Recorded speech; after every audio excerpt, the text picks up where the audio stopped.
Kelompok 9 ingin mendemokan proses instalasi dari Kali Linux. Pada menu ini pilih graphical install. Baik, di sini ada pilihan untuk memilih bahasa. Kita prefer ke bahasa Inggris, kemudian klik continue. Kemudian memilih lokasi, kita pilih other, Asia, continue. Kemudian pilih Indonesia. Kemudian untuk mengkonfigurnya kita pilih United States. Untuk keyboard kita juga pilih American English. Kemudian setelah sampai di menu ini kita pilih hostname-nya menjadi cyber. Kemudian untuk domain name-nya kita prefer ke .com aja dulu. Setelah itu klik continue. Kemudian untuk full name cyber juga kita klik continue. Untuk username lagi kita pilih cyber juga. Kemudian untuk password agar mudah mengingat kita ketikkan cyber juga. Kemudian klik continue. Ini merupakan pemilihan untuk zona waktu. Kita pilih yang sentral. Pada kasus kali ini kami akan menggunakan use entire day. Kita pilih hard disk ini, klik finish partitioning dan lanjut klik continue. Baik, setelah sampai pada menu ini menandakan bahwa instalasi sudah selesai, kita klik continue. Baik, kita telah sampai pada menu login. Presentasi akan dilanjutkan oleh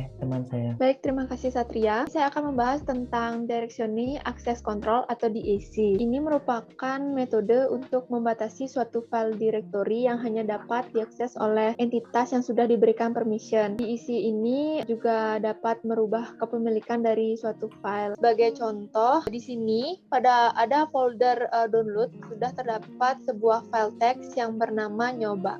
Kita ketikkan perintah ls-l. Baris pertama yang paling kiri yaitu min merupakan tipe file nyoba. Setelahnya yaitu rwmin merupakan izin akses untuk owner yang hanya bisa membaca dan mengubah. Setelahnya itu yaitu rminmin merupakan izin akses untuk grup yang hanya bisa membaca. Baris keempat yaitu rminmin merupakan izin akses untuk user umum yang hanya bisa untuk membaca juga. Sekian presentasi dari saya.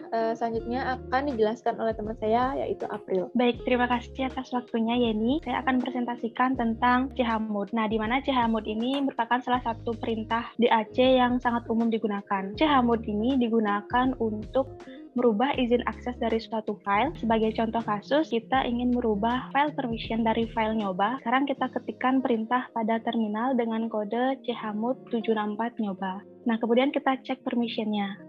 Nah, seperti yang kita lihat bahwa permission yang tadinya root hanya dapat membaca, dapat merubah isi file. Nah, sekarang mendapatkan izin terbaru yaitu untuk mengeksekusi file tersebut. Nah, kemudian hak akses untuk grup yang tadinya hanya dapat membaca, sekarang mendapatkan akses juga untuk merubah isi dari file nyoba tersebut. Terakhir, hak akses untuk user umum masih tetap sama yaitu hanya dapat membaca isi dari filenya saja. Nah, sekian dari presentasi dari saya. Selanjutnya dijelaskan oleh teman saya yaitu Alfi. Silahkan Alfi. Baik, terima kasih waktunya April. Perkenalkan, saya Ahmad Alfi Alfandi. Di sini saya akan menjelaskan tentang chown. Chown ini adalah metode DAC kedua yang paling sering digunakan pada sistem operasi Linux. Fungsi dari chown ini sebagai merubah kepemilikan user maupun grup dari suatu file. Untuk melihat kepemilikan suatu file di Linux dapat menggunakan perintah ls-l.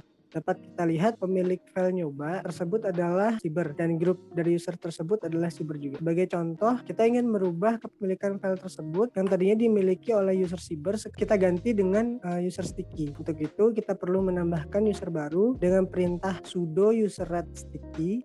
Kemudian untuk merubah kita lakukan dengan mengetikkan perintah sudo chown sticky nyoba. Untuk mengecek apakah kepemilikannya sudah berubah, kita ketikkan lagi ls-l. Kepemilikan dari file nyoba yang tadinya dimiliki oleh user cyber sekarang sudah berubah menjadi user sticky. Nah, sekian dari presentasi saya kembalikan kepada Satria. Silakan Satria. Baik, terima kasih. Kemudian terdapat tools untuk mengkonfigurasi firewall di Linux yaitu bernama iptables. Secara sederhana, iptables dapat digunakan untuk melihat konfigurasi firewall yang sudah ada dengan mengetikkan perintah sudo iptables min-l dan min-v. Berikut merupakan konfigurasi secara default dari firewall menggunakan tools iptables. Sekian presentasi dari kelompok 9, kami tutup dengan terima kasih.